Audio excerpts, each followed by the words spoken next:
ইফালে কটন বিশ্ববিদ্যালয়ৰ সামাজিক সাংস্কৃতিক সন্থা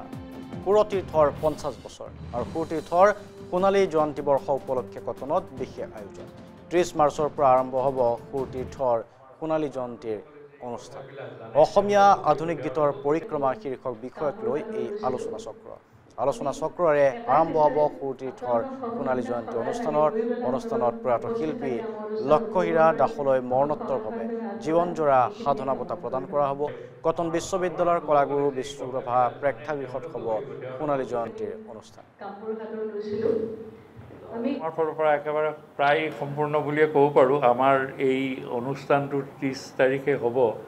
আমি আৰম্ভ কৰিব গৈছোঁ দুটা মূল অনুষ্ঠানৰ কথা ক'ম যেনে পতাকা উত্তোলন ইত্যাদি নকৈ আমি 30 তাৰিখে একজেক্টলি এট 10:45 10:45 ৰাতিপুৱা আমাৰ যিখন আলোচনা চক্ৰ সেইটো হ'ল বিষয়টো হ'ল অসমীয়া আধুনিক গীতৰ পৰিক্ৰমা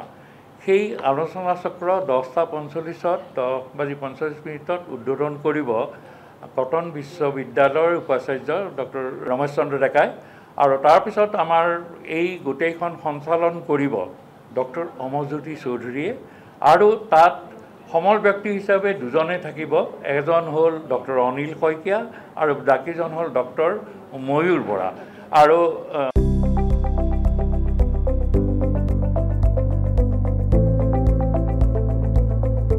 NB নিউজ সহজ সৰল ভাষাত নৱভাৰতৰ কথা